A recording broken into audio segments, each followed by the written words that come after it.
It's going to be a giggly episode. It's going to be a giggly one, a happy one. Hey. Oh, that's interesting. The author of the poem, his name is Leo Bagiglia. Well, the Giglia. We've already decided to bring one Italian guy on here, so we can bring another guy on. Yes, we can. Jason, did I ever tell you my Italian joke? Oh, no. Oh, boy. Oh, we could edit this one. That's right. Hey, welcome back to another episode of the Entrepreneurial Family Man podcast.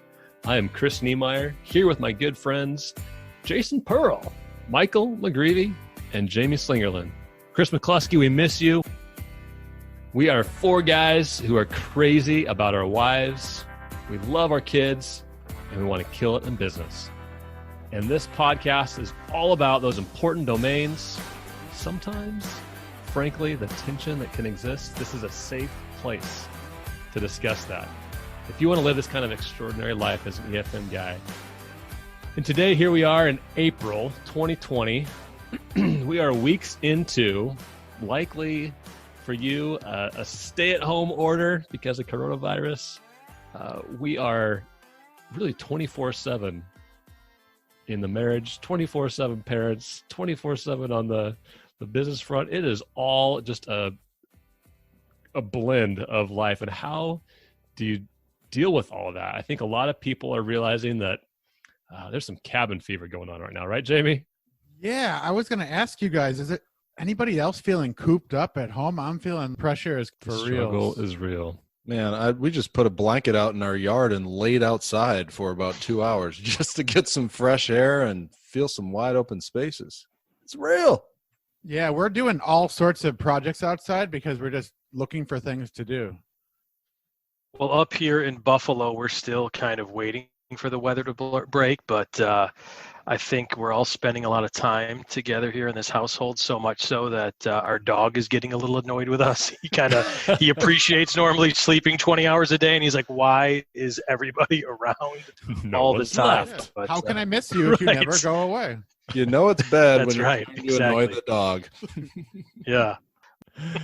Well, the struggle is real. I mean, we are hearing it from each other. We're hearing it from the other guys that are in our lives. And frankly, this is a time to man up and to bring a little more peace, maybe a little more order into our households, especially if you are a married man. There's opportunity for practicing greater communication. And I know that I need that these days, right? So we just want to talk today about 2 ways to improve communication in your marriage.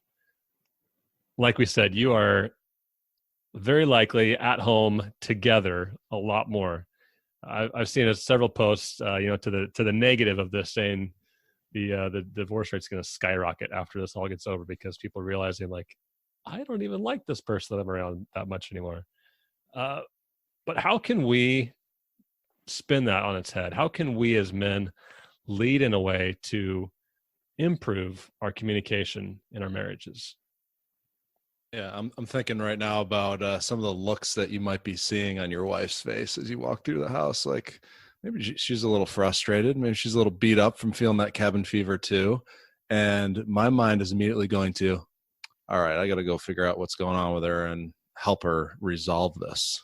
So that's my thought is as I approach her, when I ask her, hey, what's wrong? She knows I'm trying to fix something right away. And so that's that first point here is we got to turn that off sometimes. And when I say we, I mean I, because I'm coming in thinking I need to help change that, turn that frown upside down and give her a solution. She is not looking for a solution at all. Michael, I am in the same spot as you. I guess my intention is good where I'm looking around at problems and I want to solve them. My heart's in the right spot. I like that. I like the little heart that you're showing there, Michael. It's black. Yeah. Yeah. So my heart has some plaque in the sense that I'm not making really great connections when I'm just super crazy focused on solving the problem, plugging the leak in the dam, if you will. And it doesn't lead to good outcomes, frankly, either. Yeah, Jeremy. You can call me Jeremy if you want, Miguel. Jeremy, this is Jeremy Mark saying. speaking. You shared a pretty insightful poem around this subject. It's written by Leo Buscaglia, aka, what do we call him? The Wiglia? Italian stallion. No. The second Italian guy on this podcast. We got Jason Giglia. Pearl. We got Leo. Oh, forget Yeah. about it. Anyway, I want to read this poem because I think it's fitting for this dynamic of learning how to listen in a right way as opposed to solving a problem. It goes like this. When I ask you to listen to me and you start giving me advice, you have not done what I asked. When I asked you to listen to me and you began to tell me why I shouldn't feel that way, you are trampling on my feelings. When I ask you to listen to me and you feel you have to do something to solve my problem, you have failed me. Strange as that may seem, listen. All I ask is that you listen. Don't talk or do, just hear me. And I can do for myself. I am not helpless. Maybe discouraged and faltering, but not helpless. When you do something for me that I can and need to do for myself, you contribute to my fear and inadequacy.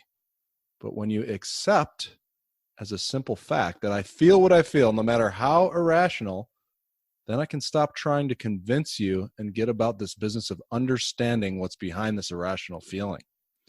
And when that's clear, the answers are obvious, and I don't need advice. Irrational feelings make sense when we understand what's behind them. So please listen and just hear me. And if you want to talk, wait a minute for your turn, and I will listen to you. Whoa. That's good. That's powerful. And really that underscores this first point. The first way to improve your communication is simply just listen.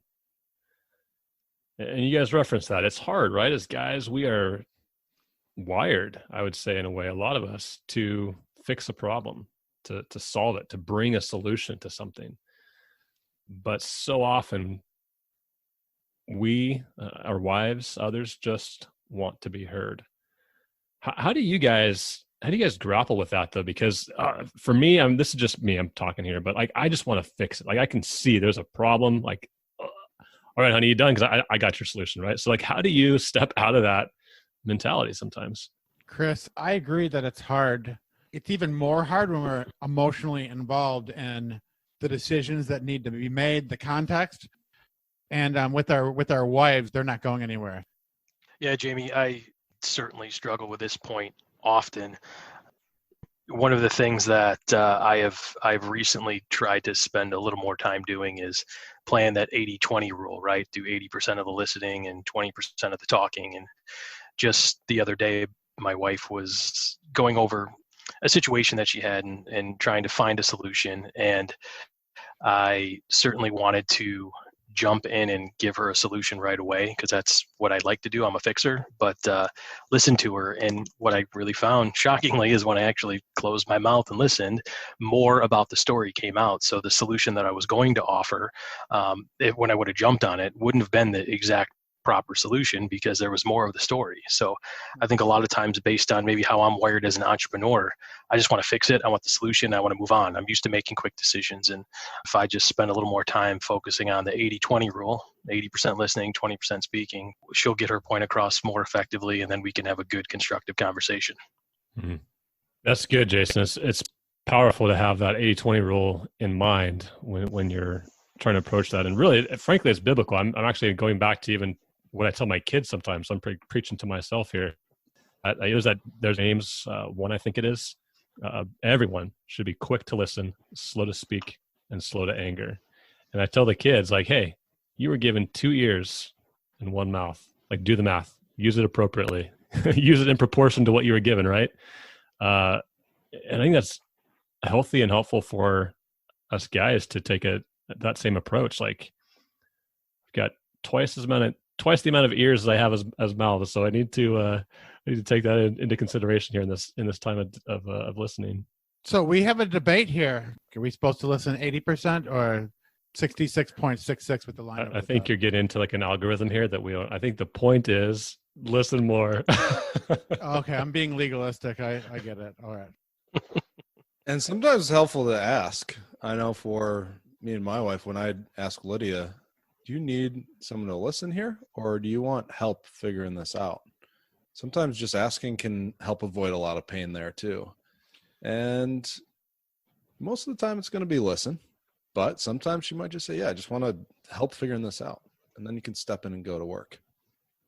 That's a powerful and simple question, though. I like that, Michael. That's a good piece of advice. So the second way to improve your communication is to change your goal. To change your goal. Jamie, what do we mean by that when we say change your goal? Yeah, I would look at it like instead of us throwing a pass and scoring the touchdown, we're looking to make a deep connection with our wife, to create a conversation that will actually make us feel more connected and more on the same team. If we could change the goal from achieving a certain result by getting something done or getting an agreement, that we both feel closer to each other and more like we're moving down the field together as a team. Because now both of us are working together instead of one person just sort of trying to force it. And usually it's me. Yeah, I think for my marriage, the goal is for us to have a better marriage and to be closer and feel like we're both on the same team and we're healthier. And I know my marriage is healthier when Lydia feels heard and listened to, and that I'm there willing to just be with her in these moments versus solving a problem. Yeah. So if my goal is for her to feel heard, I'm going in a whole lot different than if I'm going in to fix. And so that's my goal. And if I can remember that's my goal, then I usually come out on the right end of those conversations. You know, we were talking earlier, and I like one of you made a point to part of changing your goal is to even just learning each other's angles, learning each other's unique perspectives of an event or a situation, right? So sometimes it could be, and let's just be frank, sometimes the situation itself or the whatever it is, the topic, we might think, oh gosh, that's a pretty simple thing, or that's a pretty whatever, fill in the blank of what your thought is. But we want to listen to her perspective because she might think it's a big deal. And so just that idea that I need to learn her angle, her take on this, mine might be way different, but I think that's valuable to approach it that way. So what about you? When it comes to marriage communication, we are right there with you. These are a little challenging times. It's unprecedented to be in the house together as a couple, as a family, really close to 24/7 these days because of this coronavirus. But we'd suggest pick up the mantle and lead. Lead well in identifying ways to improve your communication. And we've gone over just two simple ways here. And the first is to just listen.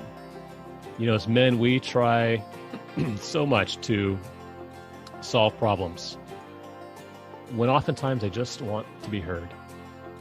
So we challenge you to just listen and see what comes from that time of just listening. And then secondly, to change your goal. Changing your approach to this way of communication is going to really help adjust your focus so that she's heard, she's understood, and you'll find more peace, more contentment in your home together.